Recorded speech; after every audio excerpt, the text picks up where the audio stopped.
তেওঁলোকে ফাৰ্ষ্ট কেকটো ইয়াৰ পৰা মৰিগাঁৱলৈ লৈ গৈছিলে মানে ফাৰ্ষ্ট কেক অৰ্ডাৰ দিওঁতে আৰু এনেকৈ ছেকেণ্ডবাৰ যেতিয়া এটা কাষ্টমাৰৰ পৰাই অৰ্ডাৰ আহে তেতিয়া মনটো বহুত বেছি ভাল লাগে কাৰণটো হৈছে ভাল পালেহে অৰ্ডাৰ দিব নহয় জানো সেইকাৰণে এইটো আৰু স্পেচিয়েল হয় স্পেচিয়েল মানে সেইবাৰো মই ফাৰ্ষ্ট বুলি মোৰ ফালৰ পৰা কিবা এটা দিছিলোঁ মানে অলপ বঢ়াই দিছিলোঁ আৰু এইবাৰ আকৌ ৰিটাৰ্ণ দিয়াৰ বাবে মোৰ ফালৰ পৰা মই নিজেই মানে হেপী হৈ মোৰ ফালৰ পৰা এইখিনি কৰি দিছোঁ আৰু আপোনালোকে ৰোজা বুলিও মানে ৰোজা ৰাখি আছোঁ তথাপিও কেকটো বনাম বুলি অৰ্ডাৰটো এইকাৰণে ৰাখিছোঁ তেওঁলোকে মোক একো মানে কি আৰু অৰ্ডাৰটো দিয়াৰ আগতে পে'মেণ্ট কৰি দিছে দি উঠি অৰ্ডাৰটো দিছে সেইকাৰণে মানে মোৰ ভাল নালাগে এনেকৈ কেঞ্চেল কৰিব আৰু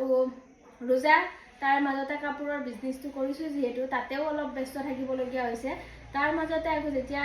ৰিটাৰ্ণ মানে এবাৰ লৈ যোৱাৰ পিছত আকৌ যেতিয়া এবাৰ আকৌ কেকৰ অৰ্ডাৰ দিছে তো মই না বুলি কেনেকৈ কওঁ নহয় জানো সেইকাৰণে মই কেকৰ অৰ্ডাৰটো ধুনীয়াকৈ ৰাখিলোঁ আৰু এতিয়া বনাই আছোঁ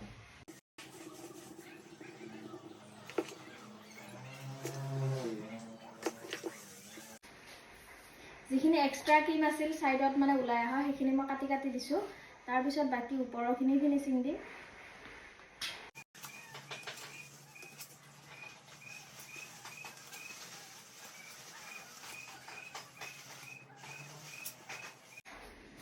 চাব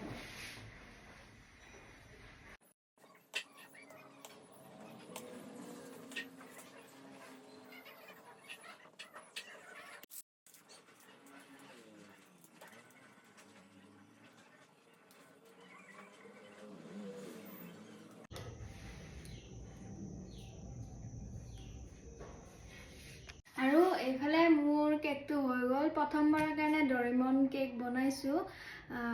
ট্ৰাই কৰিছোঁ আৰু সদায়নো কি এটা ডিজাইনকে বনাই থাকিম নহয় জানো সেইকাৰণে অলপ ট্ৰাই কৰিছোঁ আপোনালোকে ক'ব পাৰফেক্ট নহ'ব পাৰে তথাপিও ট্ৰাই কৰিছোঁ আৰু এয়া কেকটো এইখিনিতে অকণমান পৰি গ'ল বাৰু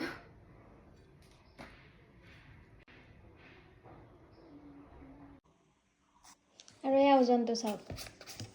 মানে 1 কেজিৰ হয় এই কেকটো কিন্তু 1 কেজিতকৈ বেছি